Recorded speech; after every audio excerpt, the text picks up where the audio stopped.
नाम है आपका? जी, मेरा नाम नवाब आलम है।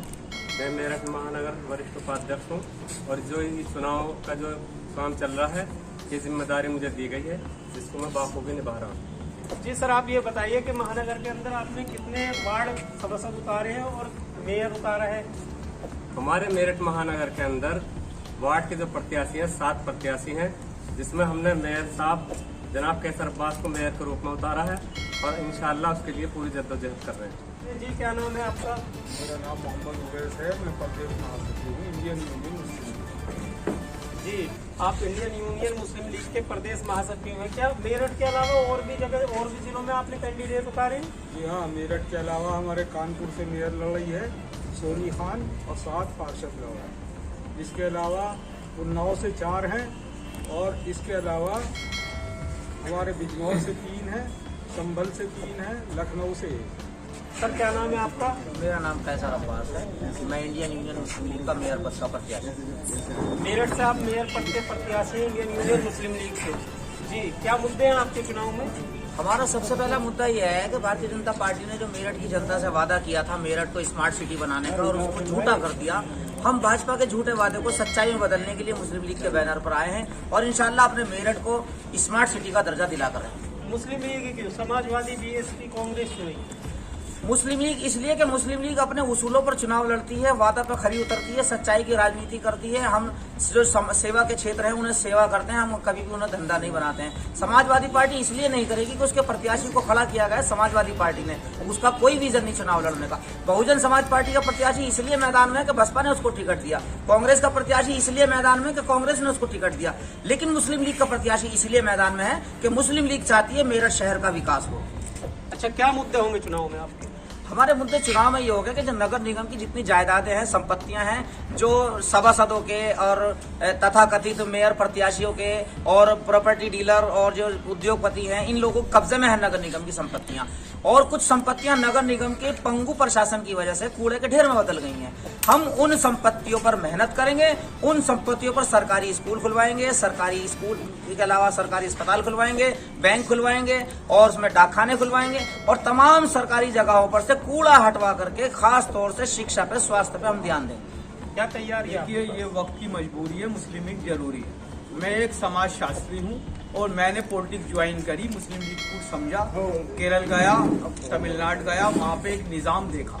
उन लोगों ने बेसिकल मुद्दों पे काम किया, कालीकट यूनिवर्सिटी बनाई, बड़े बड़े ऑडिटोरियम बनाए, लोगों को रोजगार दिया और उस रोजगार के बल पे वो नेशनल इंटरनेशनल ग्रो कर रहे हैं। वहाँ का आदमी बहुत खुशहाल है, उनकी वे ऑफ द टॉकिंग बहुत हाई है, एजुकेशनल स्टैंडर्ड बहुत हाई है।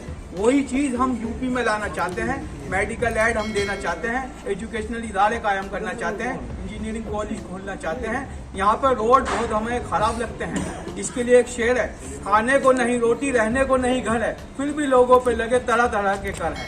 बस एक कलाकारी यूपी में नजर आए, सड़कें तो नहीं है, स्पीड ब्रेकर है। इन स्पीड ब्रेकरों को हम कम करना चाहते हैं, गड्ढों को भरना चाहते हैं, नालों की सफाई का पूरा ध्यान करना चाहते हैं। शहर में एक व्यवस्था जिसने हमारा जीना हराम कर रखा है, कूड़े के बड़े बड़े ढेर जैसे पहाड़ के पहाड़ लगा दिए जाते हैं। खैरनगर जैसी जगह में मैं कल गया, वहाँ ढेर दुकानों के सामने था, कूड़ा आधा जब नाले में चला जाता है, जब वो ढेर उठता है। तो इसके लिए जनता बहुत परेशान है, लोगों में वायरस फैल रहा है, लेकिन उसके बावजूद भी जो मौजूदा लोग थे वो उसका ध्यान नहीं देते थे।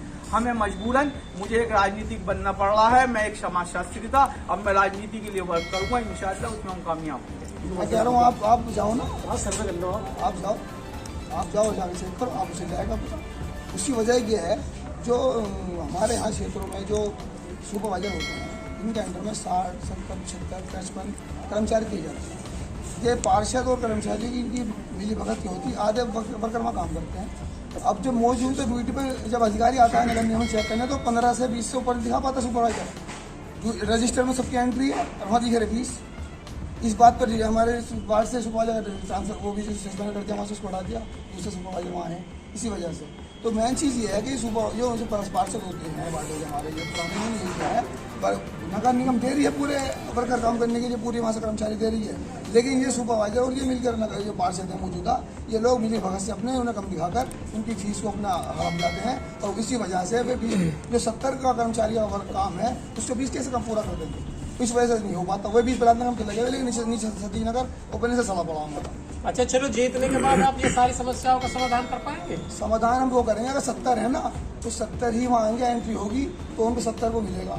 अगर 70 में से एक भी आएगा तो एंट्री एक कम की होगी, हम एंट्री नहीं करेंगे। इससे करने से एक जगह आदमी कम होगा, सबके रजिस्टर है। अगर 20-30 गायब है तो उनकी स्टैंड ही होगी परसेंट जल चलने देने की। हम इस पर हम काम करेंगे। जब ऐसा होगा सारे वर्कर काम करने 70 आवेंगे तो उस क्षेत्र हमारा चलेगा। जब हम वर्कर नहीं तो काम क्षेत्र कैसे चलेगा। मेरा नाम सुहेल है।